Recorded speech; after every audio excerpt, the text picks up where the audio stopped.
Everyone, good morning. आप सभी का बहुत बहुत स्वागत है दिशा पब्लिकेशन के यूट्यूब चैनल पर। Welcome all of you. तो ये सीरीज को हम कंटिन्यू करते हुए आज आपकी तीसरी क्लास है, जिसमें आज हम डिस्कस करने वाले हैं स्टेजेस ऑफ डेवलपमेंट यानी कि विकास की अवस्थाओं को, जिसमें सबसे पहले हम डिस्कस करेंगे इन्फेंसी स्टेज यानी कि शैशवावस्था को। और जितनी भी इससे पहले क्लासेस हो चुकी हैं उन सभी को आप लोग जरूर देख लीजिए, क्योंकि इम्पॉर्टेंट टॉपिक हम डिस्कस कर रहे हैं और ये एक कॉमन टॉपिक है आपके जितने भी आपके स्टेट टेट के एग्जाम है या आपके DSSB KVS या किसी भी टीचिंग एग्जाम को आपको देना है, तो ये एक कॉमन टॉपिक है। उससे पहले मैं आपको बताना चाहूंगी कि हमारे पास में दिशा पब्लिकेशन की जो सीटेट के लिए बुक्स अवेलेबल हैं उनको आप परचेज कर सकते हैं। अगर आप कंप्लीट और प्रॉपर तैयारी करना चाहते हैं और सेल्फ स्टडी करना चाहते हैं तो दिशा पब्लिकेशन की CTET paper 1 and paper 2 both books available है और आप लोग इनको फ्लिपकार्ट या अमेजोन के थ्रू परचेज कर सकते हैं। लिंक आपको डिस्क्रिप्शन बॉक्स में इसका मिल जाएगा। और रही बात अगर CDP की आप एक पर्टिकुलर बुक को लेना चाहते हैं तो CDP के लिए एक बुक आती है आपकी दिशा पब्लिकेशन का 5th एडिशन है, काफ़ी अच्छी बुक है, मैंने पर्सनली इसको पढ़ा हुआ है, तो आप लोग इसको परचेज कर सकते हैं। बाकी जो लिंक है वो डिस्क्रिप्शन बॉक्स में अवेलेबल है, आप क्लिक करके ले लीजिएगा। तो हम सेशन को आगे बढ़ाते हैं और डिस्कस करते हैं स्टेजेस ऑफ डेवलपमेंट में इन्फेंसी स्टेज यानी कि शैशवावस्था को। तो शैशवावस्था या अगर हम बात करें आपकी जितनी भी स्टेजेस हैं इनसे क्वेश्चंस पूछे जाते हैं आपके सीटेट के भी एग्जाम में, और साथ ही साथ जितने भी आपके स्टेट टेट हैं या आपका KVS DSSB इनमें भी क्वेश्चंस आपको देखने को मिल जाते हैं। तो इसलिए इनको आपको प्रॉपर पढ़ लेना है और आपको नोट्स भी बना लेना है ढंग से, ओके। तो ताकि लास्ट टाइम पे आपको वीडियोस देखने ना पड़े और आप एक प्रॉपर तैयारी कर सके, अपने नोट्स को आप रिवाइज कर सके, ओके। तो स्टेजेस ऑफ डेवलपमेंट में सबसे पहले बात करते हैं शैशवावस्था के बारे में। मैं आपको ये बता दूं कि स्टेजेस का जो सीक्वेंस है वो सीक्वेंस आपका सबसे पहले इन्फेंसी स्टेज यानी कि आपकी शैशवावस्था ही होती है, और उसके बाद में बच्चा जाता है चाइल्डहुड में यानी कि जिसे हम कहते हैं बाल्यावस्था।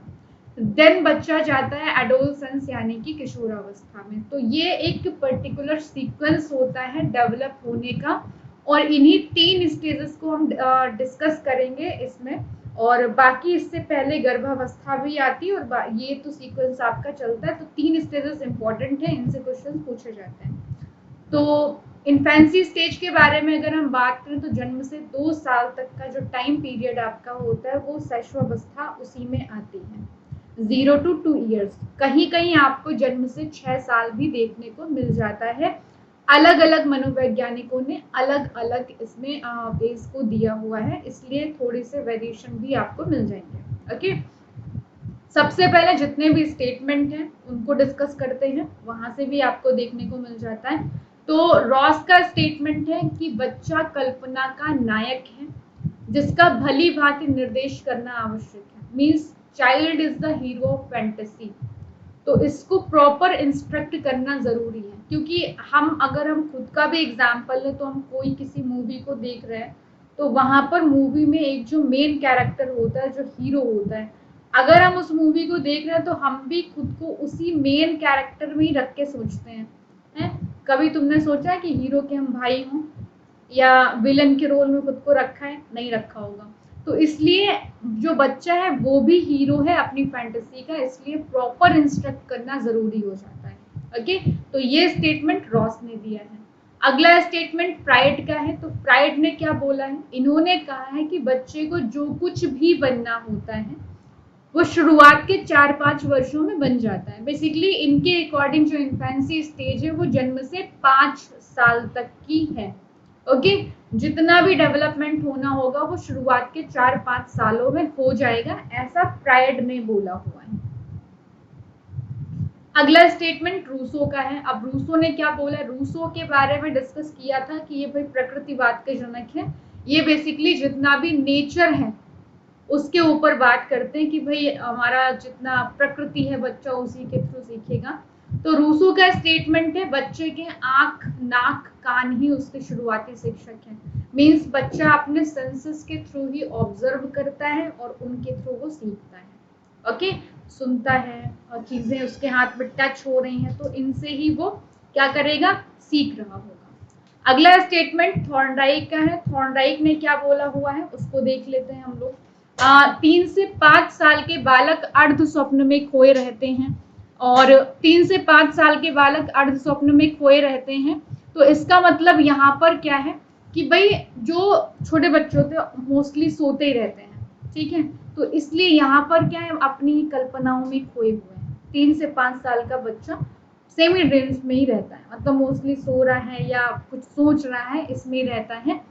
अब वॉटसन ने स्टेटमेंट क्या दिया हुआ है इसको देखते हैं। आपको समझ में आ रहा हो तो आप प्लीज कमेंट करते रहिए, क्लास को शेयर कर दीजिए एक बार आप लोग, है ना, ताकि बाकी के लोग भी क्लास को देख सकें। ओके, तो वॉटसन ने क्या स्टेटमेंट दिया है इसको देख लेते हैं।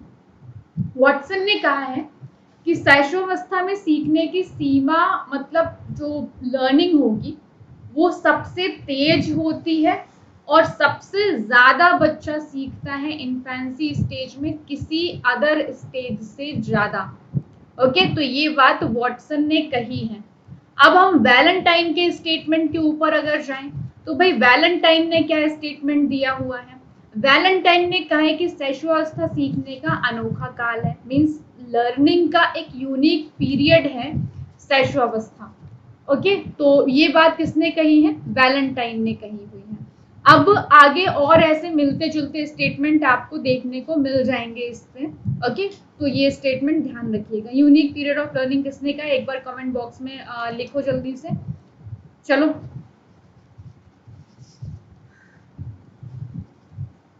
बाकी अगला स्टेटमेंट किसका है उसको हम लोग देख लेते हैं। क्रो एंड क्रो ने एक स्टेटमेंट दिया है कि 20वीं शताब्दी बालक की शताब्दी है।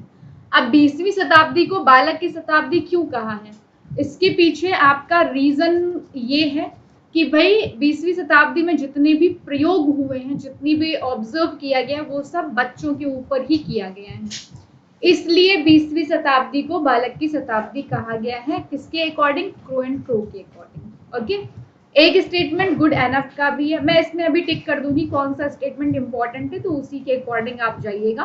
ओके, जितने इंपॉर्टेंट है उनको सबको नहीं रटने की जरूरत है आपको, लेकिन मैंने लिख दिया ताकि आपके दिमाग में एक चीज बनी रहे कि हाँ ऐसा भी कुछ स्टेटमेंट था उसमें, है ना। गुड एनफ का स्टेटमेंट है, इसको देखते हैं। गुड एनफ ने क्या बोला है, तो गुड एनफ ने बोला है कि संपूर्ण जीवन के मानसिक विकास का आधार सिर्फ शुरू के 3 वर्षों में हो जाता है। बेसिकली जितना भी इन्होंने बोला कि मेंटल डेवलपमेंट होना होगा वो शुरुआत के 3 साल में हो जाता है, ऐसा गुड एनफ ने बोला हुआ है। ओके, तो ये चीजें आपकी हो गई स्टेटमेंट वाइज। अब यहाँ पर जो स्टेटमेंट इंपॉर्टेंट है, तो भाई रॉस का स्टेटमेंट इंपॉर्टेंट हो जाता है, फ्रायड का भी इंपॉर्टेंट है, रूसो का भी इंपॉर्टेंट है। इसके अलावा वॉटसन का स्टेटमेंट इंपॉर्टेंट है, वैलेंटाइन का स्टेटमेंट इंपॉर्टेंट है, और साथ ही साथ क्रो एंड क्रो का भी स्टेटमेंट इंपॉर्टेंट है। गुड इनफ इतने इंपॉर्टेंट नहीं है। ओके, अब मोस्ट इंपॉर्टेंट थिंग हम देख लेते हैं कि भाई जो भी स्टेजेस हैं उनको हम किस अलग नाम से जान सकते हैं, मीन्स इन्फेंसी स्टेज को हम कौन से और नाम से जान सकते हैं उसको देख लेते हैं। तो भाई इन्फेंसी स्टेज को हम जानते हैं पर निर्भरता की अवस्था के नाम से। अब पर निर्भरता का मतलब आपका यहाँ पर क्या हो जाता है कि भाई बच्चा डिपेंड होता है इसमें, इस स्टेज में, ओके, दूसरों के ऊपर, क्योंकि वो खुद से तो चीजें नहीं कर पाता है ना। इन्फेंसी स्टेज में बच्चा इतना छोटा है कि वो खा भी नहीं सकता है या जो भी चीजें उससे वो कुछ नहीं कर सकता, तो इसलिए वो दूसरों के ऊपर डिपेंड होता है। दैट्स वाई इसे पर निर्भरता की अवस्था कहते हैं, शैशवावस्था को। ओके, और अतार्किक चिंतन की अवस्था कहलाती है शैशवावस्था। अतार्किक चिंतन की अवस्था क्यों कहलाती है, इसके पीछे रीजन ये है क्योंकि बच्चा इन्फेंसी स्टेज में लॉजिक नहीं लगा पाता है ना। दैट्स वाई इसे इलॉजिकल थिंकिंग स्टेज के नाम से हम जानते हैं। इन्फेंसी स्टेज को हम मनमौजी अवस्था के नाम से भी जानते हैं, मतलब भाई उसको कोई फर्क ही नहीं पड़ रहा क्या हो रहा है मेरे आसपास, कौन सी चीजें मेरे आसपास चल रही है, उसको कोई मतलब ही नहीं है इन सब चीजों से, इसलिए इसे मनमौजी अवस्था के नाम से भी जानते हैं। ओके, अगला टॉयलेट प्रशिक्षण की उम्र कहा गया है इन्फेंसी स्टेज को अकॉर्डिंग टू फ्रायड। अब अकॉर्डिंग टू फ्रायड टॉयलेट प्रशिक्षण की उम्र शैशवावस्था को इसलिए कहा गया क्योंकि इनके अनुसार जन्म से 5 साल तक है शैशवावस्था। ओके, और अगर फ्रायड मेंशन नहीं और ऐसे ही जनरली पूछ रहा है तब आपका आंसर हो जाएगा यहाँ पर पूर्व बाल्यावस्था, है ना। तो ये चीज आपकी आ जाएगी। अब हम बात करें खिलौनों की उम्र। लेडी हरलॉक के अनुसार खिलौनों की उम्र शैशवावस्था है, लेकिन अगर हरलॉक को मेंशन नहीं किया गया है और जनरल पूछा गया कि खिलौनों की उम्र क्या है, तब आपका आंसर आएगा पूर्व बाल्यावस्था। आपका आंसर यहाँ पर अर्ली चाइल्डहुड हो जाएगा। ओके, तो ये चीज आप ध्यान रखिएगा। अब आगे हम बात करते हैं कि सीखने का आदर्श काल वैलेंटाइन ने कहा, ऊपर हमने डिस्कस किया हुआ है। और इन्फेंसी स्टेज में सबसे फास्ट होता है शारीरिक विकास, जो फिजिकल डेवलपमेंट है वो सबसे तेज होता है इस स्टेज में। ओके, सबसे तेज होता है। अब नार्सिज्म की जो प्रवृत्ति है, जो टेंडेंसी नार्सिज्म की है, जिसे कहते हैं स्वप्रेम की भावना, ठीक है, सेल्फ लव, जो बच्चों को खुद से होता है, अपने खिलौने नहीं देना दूसरों को, है ना, अपने हाथ वहां टच नहीं करने देना, अपने हाथ अंगूठे को मुंह में रखना। तो जो सेल्फ लव जो है, नार्सिज्म जो आपका है, तो ये टर्म फ्रायड की दी हुई है, ठीक है। ओके, और नार्सिज्म का मतलब होता है सेल्फ लव, और ये भी आपकी पाई जाती है इन्फेंसी स्टेज में। ओके, हाँ, इन्फेंसी स्टेज में ही शैशवावस्था में ही इलेक्ट्रा और ओडिपस ग्लैंड भी होती है। ये टर्म भी भाई फ्रायड की ही है। अब इलेक्ट्रा ग्लैंड किस में होती है, ओडिपस ग्लैंड किस में होती है, कमेंट में लिखिए, आप लोग मुझको बताइए। तो भाई इलेक्ट्रा ग्लैंड होती है बेबी गर्ल में और ओडिपस होती है बेबी बॉय में। इलेक्ट्रा ग्लैंड की वजह से ही लड़कियों में पिता के प्रति प्रेम होता है और ओडिपस ग्लैंड की वजह से ही लड़कों में माता के प्रति प्रेम होता है। ओके, तो इलेक्ट्रा और ओडिपस ग्लैंड पाई जाती किस स्टेज में, it's infancy stage. Okay, infancy यानी कि शैशवावस्था में ही मूल प्रवृत्त्यात्मक व्यवहार भी पाया जाता है। मूल प्रवृत्त्यात्मक व्यवहार का मतलब यहाँ पर क्या है कि भाई जो चीजें सिखाई नहीं जाती हैं, जन्म से ही जो चीजें मौजूद होती हैं बच्चों में, ऐसा बिहेवियर जो बच्चों में जन्म से ही मौजूद होता है, इसे कहते हैं मूल प्रवृत्त्यात्मक व्यवहार। जैसे कि एग्जाम्पल, हंसना, रोना, है ना, रिस्पॉन्स करना, तो ये सब चीजें बच्चों में जन्म से ही होती हैं। तो इसे इंस्टिंक्ट बेस्ड बिहेवियर के नाम से हम जानते हैं। ओके, ये कभी एक्स्ट्रा ये नहीं कि चीजें बाद में आ रही, सिखाना पड़ रहा, वो बच्चों में होती ही है और ये जन्मजात होता है। पूछा भी गया है कि मूल प्रवृत्त्यात्मक व्यवहार कैसा होता है, जन्मजात या अर्जित होता है, तो आपको आंसर लगा देना है कि जन्मजात होता है। ओके, इन्फेंसी स्टेज में अनुकरणात्मक प्रवृत्ति भी पाई जाती है, इनेट की टेंडेंसी भी पाई जाती है, इमिटेट, बच्चा नकल करके सीखता है, दूसरों को वो फॉलो करता है, दूसरों की चीजों को वो देखेगा तो उन चीजों को वो करेगा, है ना। अगर कोई बड़ा कुछ कर रहा है तो उसी चीज को वो देख करके करना सीख जाता है। तो अनुकरण करके बच्चा, शुरुआत में बच्चे का सीखना अनुकरण पर ही आधारित होता है, इसलिए कहते हैं कि जैसा आप करेंगे वैसा बच्चे सीखेंगे। ओके, तो ये अनुकरण करना आपका। अब अगले जो, अभी हम इन्फेंसी स्टेज ही डिस्कस कर रहे हैं, दोहराने की प्रवृत्ति पाई जाती है इन्फेंसी स्टेज में। ओके, टेंडेंसी टू रिपीट, भाई बच्चा जिस काम को सीख जाता है वो उसी काम को रिपीट करता है शैशवावस्था में। वो कोई एक चीज, घंटी बजाना सीख गया वो घंटी बजाता रहेगा, कोई वो नाम बोलना सीख गया वो नाम बोलता रहेगा। तो दोहराने की प्रवृत्ति भी इन्फेंसी स्टेज में पाई जाती है। छोटे बच्चों को, इन्फेंसी स्टेज के जो बच्चे होते हैं उनको अदर बेबीज में बहुत इंटरेस्ट होता है। इवन वो खुद को भी जब मिरर में देखते हैं तो वो हंस रहे हैं, टच करने की कोशिश कर रहे हैं, तो ये चीजें भाई होती हैं इस स्टेज में। ओके, बच्चे में मोरालिटी नहीं होती है इन्फेंसी स्टेज में, उसको सही गलत का ज्ञान नहीं होता है, कि कौन सी चीज सही है, कौन सी चीज गलत है। ओके, तो मोरालिटी नहीं होती है इस स्टेज में। इन्फेंसी स्टेज में बच्चा social and anti social both होता है। उसका मन करेगा तो जाएगा पास में, नहीं मन करेगा तो रो लेगा इतना ज्यादा कि भाई साहब तुम खुद ही छोड़ करके भाग जाओगे उसको, कि भैया दूर ही रहो, है ना। तो सामाजिक और असामाजिक दोनों ही होता है बच्चा इन्फेंसी स्टेज में। नाजुक अवस्था कही जाती है शैशवावस्था, क्रिटिकल स्टेज कहते हैं। नाजुक अवस्था शैशवावस्था को इसलिए कहते हैं क्योंकि यहाँ पर बच्चों में बीमारी होने का डर सबसे ज्यादा होता है। इन्फेक्शन से बचाना, ये टीका लगवाना, वो टीका लगवाना, कोई बुखार बहुत तेज आ गया तो वो झेल नहीं पाता क्योंकि इम्यून सिस्टम वीक होता है, तो इसलिए नाजुक अवस्था भी कहते हैं शैशवावस्था को। ओके, और वर्तमान भय की अवस्था हम कहते हैं शैशवावस्था को, क्योंकि बच्चे के बारे में प्रेजेंट टाइम जो चीजें हो रही हैं उनको लेकर के फियर होता है पेरेंट्स में। ओके, तो ये चीजें आपकी हो गई कि किन किन चीजों, कौन कौन सी स्पेशलिटी, कौन कौन सी चीजें सिर्फ और सिर्फ आपके उस स्टेज में पाई जाती हैं। हरलॉक ने शैशवावस्था को खतरनाक काल कहा है। क्यों कहा है? क्योंकि बीमारी होने का डर होता है इसी स्टेज में।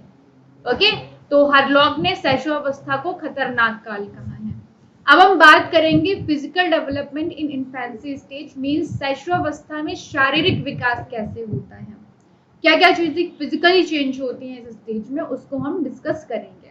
ओके, तो भाई शैशवावस्था में शारीरिक विकास कैसे होगा, तो हड्डियों की संख्या 270 होती है, यहाँ पर 270 होती है नंबर ऑफ बोन्स। ब्रेन का जो वेट है वो जन्म के समय 350 ग्राम होता है, शैशवावस्था के अंत तक लगभग 1250 ग्राम हो जाता है। और जन्म के समय शिशु का औसत वजन 2.8 से 3.5 केजी होता है, लगभग 7 से 8 पाउंड तक होता है। ओके, और हार्ट बीट अनस्टेबल होती है, अराउंड 140 पर मिनट होती है ये। ओके, और मसल्स 25% तक डेवलप हो जाती हैं इन्फेंसी के एंड तक। अब अगर हम बात करें क्या क्या और फिजिकली चेंजेस होते हैं, तो 1 महीने का बच्चा सिर उठाना शुरू कर देता है, 4 महीने का बच्चा सहारे के साथ बैठना स्टार्ट कर देता है, 7 माह का बच्चा बिना सहारे के बैठना शुरू कर देता है, और 10 माह का बच्चा घुटनों के बल चलना शुरू कर देता है, और 14 माह का बच्चा खड़ा होकर चलना सीख जाता है, खड़ा होना सीख जाता है, और 15 माह का बच्चा चलना शुरू कर देता है। तो ये फिजिकली चेंजेस भी आते हैं इन्फेंसी स्टेज में। अब अगर हम बात करें लैंग्वेज डेवलपमेंट इन्फेंसी स्टेज, तो ये भाषा का विकास है कि कितने मंथ में कितने वर्ड बच्चे में डेवलप होते हैं। इसका आप स्क्रीनशॉट ले सकते हैं और इसको आप लोग बाद में देख लीजिएगा। यहाँ से क्वेश्चन जो पूछे जाते हैं वो स्टेट टेट वगैरह पूछ रहे थे, जैसे कि अगर आपसे पूछ दे कि ईर्ष्या कितने माह में जन्म ले लेती है बच्चे में, या घृणा कौन से मंथ में बच्चे में जन्म ले लेती, तो इस तरह से पूछ सकते हैं। इमोशनल डेवलपमेंट जो आपका होता है, आपको बता दो कि जब बच्चा जन्म लेता है तो उस टाइम पे बच्चे में किसी भी तरह का कोई भी इमोशन नहीं होता है, उसमें धीरे धीरे बाद में इमोशन आता है। शुरुआत में एक्साइटमेंट होती है बस उसमें। ओके, तो धीरे धीरे ये इमोशंस बच्चे में ऐड होते चले जाते हैं। ठीक है, तो ये चीज आप लोग ध्यान रखिएगा। ये आपका इमोशनल डेवलपमेंट है, आप इसका स्क्रीनशॉट ले सकते हैं। अब कुछ चीजें और हम डिस्कस कर लेते हैं भाई। तो भाई जो 10 माह का बच्चा होता है वो शब्द बोलना स्टार्ट कर देता है। ओके, लेकिन ये शब्द मीनिंगफुल वर्ड नहीं होता है, कुछ भी हो सकता है। लेकिन जब 14 माह का बच्चा होता है तो वो मीनिंगफुल वर्ड बोलना स्टार्ट कर देता है, और 20 माह का बच्चा एक वाक्य बोलना शुरू कर देता है। 3 से 5 साल का बच्चा 5 से 7 वाक्य बोलना शुरू कर देता है। 6 साल का बच्चा व्याकरण की दृष्टि से शुद्ध वाक्य बोलना शुरू कर देता है। तो ये जो चीजें होती हैं वो इन्फेंसी स्टेज में होती हैं। अब अगर हम बात करें कि भाई मेंटल डेवलपमेंट कैसा होता है इन्फेंसी स्टेज में, मानसिक विकास कैसा होता है, तो इसको भी हम देख लेते हैं।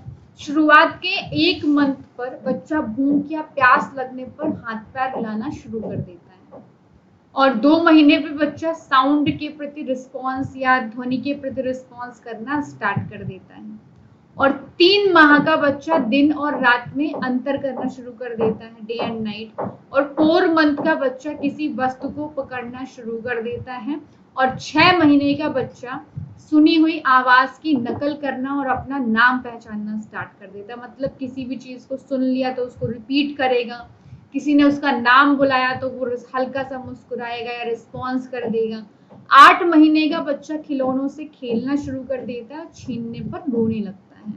अब अगर हम यहीं पे बात करें कि भाई इन्फेंसी स्टेज में किस तरह की एजुकेशन हमको बच्चे को देनी चाहिए, तो इन्फेंसी स्टेज में हम प्लेवे मेथड की ओर फोकस करते हैं। मींस खेल के द्वारा हमको बच्चे को सिखाना चाहिए, ताकि जो फिजिकल डेवलपमेंट है बच्चे का, जो शारीरिक विकास है बच्चे का, वो तेज हो सके और फिजिकली बच्चा ग्रो कर सके। ठीक है, तो ये खेल विधि के ऊपर हम फोकस करते हैं इन्फेंसी स्टेज में, ताकि मसल्स डेवलप हो, ग्रो करे बच्चा। जब बच्चा प्रॉपर ग्रो करेगा तो वो डेवलप भी करेगा बच्चा, क्योंकि अगर हमारा फिजिकल डेवलपमेंट अच्छा होगा तभी तो ऑब्वियसली बात है हमारा मेंटल डेवलपमेंट, इमोशनल डेवलपमेंट, बाकी के सभी डेवलपमेंट अच्छे होंगे। तो भाई शैशवावस्था में इसीलिए खेल विधि के द्वारा सिखाने की बात करते हैं। इंद्रिय आधारित शिक्षा देने की बात करी जाती है शैशवावस्था में। इंद्रिय आधारित शिक्षा का मतलब है कि जो सेंस बेस्ड, लाइक हमारे आंख, नाक, कान, स्किन है ना, एक्टिविटीज के थ्रू हमको सिखाया जाता है, ताकि जितने भी हमारे सेंसेस है वो सब हमारे डेवलप हो सके। तो हम इंद्रिय आधारित शिक्षा की बात करते हैं। अब आप मुझे बताएंगे कि भाई इंद्रिय आधारित शिक्षा का समर्थन कौन करता है? कमेंट में प्लीज आंसर करके आप मुझे बताइए। फिर मैं कुछ और चीजें पूछूंगी, आप उन्हें भी बताइएगा मुझको, है ना।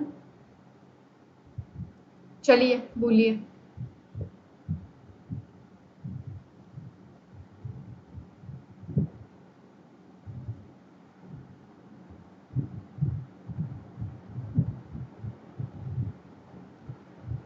जल्दी से बता दीजिए। हाँ, तो अगर हम इंद्रिय आधारित की बात करें तो इंद्रिय आधारित शिक्षा दी हुई है हमको किसने? मेरिया मॉन्टेसरी ने दी हुई है। ठीक है, मेरिया मॉन्टेसरी ने दिया हुआ है। और अगर हम खेल विधि या खेल विधि के बारे में बात करें तो कॉल्वेल कुक ने दी हुई है खेल विधि। यहीं पर आपसे अगर खेल प्रणाली पूछती है तो खेल प्रणाली के लिए आप आंसर करेंगे किसको? तो आप यहाँ पर आंसर करेंगे फ्रॉबेल को। ओके, तो इनमें कंफ्यूज नहीं होना है। इन्फेंसी स्टेज में ही बच्चे को शिक्षा दी जाती है साफ सफाई की शिक्षा। ओके, आपने देखा होगा बच्चा सुसु पोटी जगह पे ही कर लेता है, फिर उसी में वो हाथ वाथ करके एकदम पोछा लगाना शुरू कर देता है। तो यहाँ पर बच्चे को साफ सफाई की शिक्षा भी दी जाती है, तो ये भी जरूरी होता है। और इसी स्टेज में बच्चे में मोरालिटी नहीं होती है, इसलिए आदत और संस्कार का निर्माण किया जाता है, हैबिट एंड वैल्यूज को डेवलप किया जाता है इन्फेंसी स्टेज में। ओके, तो ये था इन्फेंसी स्टेज। क्वेश्चंस आपके जो पूछे जाते हैं वो मैं आपको बता देती हूँ किस तरह के आपको देखने को मिलते हैं, कि भाई फिजिकल डेवलपमेंट सबसे तेज किस स्टेज में होता है, ऐसा आपको देखने को मिल जाएगा, है ना। नार्सिज्म किस स्टेज में होता है, ये नार्सिज्म है क्या, या बच्चा सबसे पहले किस विधि के द्वारा सीखना शुरू करता है, अनुकरण विधि या किस, ये चीज इलेक्ट्रा ओडिपस के क्वेश्चन आपसे पूछ देगा। शैशवावस्था का टाइम पीरियड आपसे पूछ देगा, या निम्न में से कौन सी शैशवावस्था की विशेषता है या कौन सी शैशवावस्था की विशेषता नहीं है। तो ऐसे कुछ क्वेश्चंस आपको देखने को मिल जाते हैं, तो इसलिए इनको आप प्रॉपर तरीके से राइट डाउन कर लीजिए, क्योंकि इम्पोर्टेंट टॉपिक है। अभी तो शुरुआत में सारे कॉमन टॉपिक ही हम डिस्कस कर रहे हैं, फिर बाद में जो भी आपके अलग स्टेट के टॉपिक आएंगे उनको हम डिस्कस करना स्टार्ट करेंगे।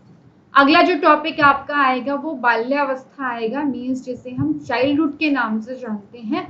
चाइल्डहुड को भी डिवाइड कर दिया गया, एक अर्ली चाइल्डहुड में और एक आपका पोस्ट चाइल्डहुड में, या जिसे हम लेटर चाइल्डहुड के नाम से जानते हैं।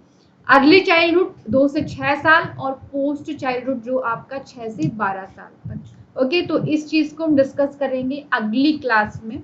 बाकी मैं आपसे कहना चाहूंगी कि जितनी भी क्लासेस इससे पहले हो चुकी हैं उन सबको आप लोग देख लीजिए, प्रॉपर लिख लीजिए, उनके नोट्स आप बना लीजिए, और इस कोर्स को आप लोग जरूर से जरूर फॉलो करते रहिए। पूरी सीरीज को आप फॉलो करते रहिए ताकि आपका एक प्रॉपर नोट्स तैयार हो सके, आपको लास्ट टाइम पे कोई प्रॉब्लम ना हो। अभी स्टेजेस में आपकी एक बाल्यावस्था भी बाकी है और साथ ही साथ आपकी बाकी है किशोरावस्था। ठीक है, 2 स्टेजेस बाकी है, ये एक क्लास में मैं आपको इन दोनों को करा दूंगी। ठीक है, तो बाकी इसके अलावा मैं आपको ये बताना चाहूंगी कि कभी कभी मैं आपके साथ में पेपर भी डिस्कस करूंगी, ताकि एक आपको आइडिया लगे कि हम जो पढ़ रहे हैं वो सही ट्रैक पे है या नहीं है ना। क्योंकि सीटेट आपका दिसंबर मंथ में होगा, ऐसा नोटिफिकेशन आपका आ चुका है, तो इसलिए आपको भी तैयारी करनी शुरू कर देनी चाहिए। होपफुली सीटेट के बाद में या उससे पहले हमको केवीएस भी देखने को मिल जाए या DSSS भी देखने को मिल जाए, तो इसलिए आप लोग बस बने रहिए। अब हम अगर बात करें यहाँ पर कि भाई ये कोर्स आपका जो चल रहा है इसमें पूरा आपको करवा पाऊंगी या नहीं, तो मैं आपको इस पूरे कोर्स को कंटिन्यू करूंगी। इसके डेज बस आप याद रखिएगा, Tuesday, Thursday and Saturday. Okay, in 3 days में ये आपकी क्लास हुआ करेगी। टाइम आप सबको पता है, मॉर्निंग का 11 AM। इस टाइम पे आप सब लोग आइए और अपनी क्लासेस को कंप्लीट करिए और नोट्स भी प्रॉपर बनाइए। अब अगर हम बात करें दिशा पब्लिकेशन की बुक्स के बारे में, तो दिशा पब्लिकेशन की जो बुक है वो सीटेट के लिए अवेलेबल है, पेपर 1 पेपर 2 दोनों के लिए, जिसमें आपको मैथ एंड साइंस अलग मिल जाएगा, SST के लिए आपको अलग मिल जाएगा, प्रैक्टिस सेट आपको अलग मिल जाएगा, प्रीवियस ईयर पेपर आपको अलग मिल जाएगा। और इसके अलावा अगर हम बात करें CDP के लिए, तो CDP की ये बुक आप परचेज कर सकते हैं। लेटेस्ट एडिशन ही परचेज कीजिएगा आप लोग, जो कि 5th एडिशन आपका है, तो बहुत महंगी भी बुक नहीं है, एक सेल्फ स्टडी के लिए ज़रूरी है। और हाँ, प्रीवियस ईयर पेपर को सॉल्व करने का तरीका मैंने इससे पहले के कुछ वीडियोस में डिस्कस किया हुआ है, आप वहां पर जाकर के उस चीज़ को ज़रूर देखें ताकि आपको काम आए। और इससे पहले एक मैंने क्लास ली है जहां पर मैंने डिस्कस किया है हाउ टू सॉल्व पैडागॉजी, तो पैडागॉजी को जहां पर मैंने डिस्कस किया है वो आप जरूर देखिएगा, क्योंकि पैडागॉजी को सॉल्व करने से आपको बहुत हेल्प होगी। और सीटेट में मोस्ट इम्पॉर्टेंट जो रोल होता है वो आपकी पैडागॉजी का ही होता है। ओके, तो फिर हम लोग कंटिन्यू करेंगे बाल्यावस्था से, और किशोरावस्था तक हम इसको एक क्लास में खत्म कर देंगे, फिर आपका अगला टॉपिक स्टार्ट हो जाएगा। ओके, तो भाई आपने क्या करना है, आपने चैनल को सब्सक्राइब करना है, आप चैनल को अपने दोस्तों के साथ में शेयर करिए, और वीडियो अगर आपको पसंद आता है तो उनको ज़रूर आप लाइक करिए। कमेंट में कमेंट करके भी मुझे बताइए कि आपको और कौन से सब्जेक्ट की नीड है और कौन से सब्जेक्ट आपको मिलने चाहिए। इसके अलावा मैं ये कहना चाहूँगी कि भाई शेयर ज़रूर करते रहें, क्योंकि शेयर करेंगे तभी सभी बच्चों तक पहुँचेंगे। और इससे पहले की जितनी भी क्लासेस हो चुकी हैं, अगर आप लोगों ने नहीं देखी हैं या देख चुके हैं और कहीं पर कोई पॉइंट मिस हो रहा है, देन प्लीज़ आप लोग जाइए और उसको ज़रूर देख लीजिए। ओके, तो फिर हम लोग मिलेंगे अगली क्लास में। तब तक के लिए, अगली क्लास सबको पता है अगले एक दिन छोड़ करके होती है, और जो कि सुबह 11 बजे होती है। प्लीज़ बी ऑन टाइम, अपने दोस्तों के साथ में शेयर भी कर दीजिए और लाइक कर दीजिएगा वीडियो को ज़रूर से ज़रूर। Thank you so much, bye bye, take care. फिर मिलते हैं अगली क्लास में जिसका नाम रहेगा बाल्यावस्था। Thank you, take care.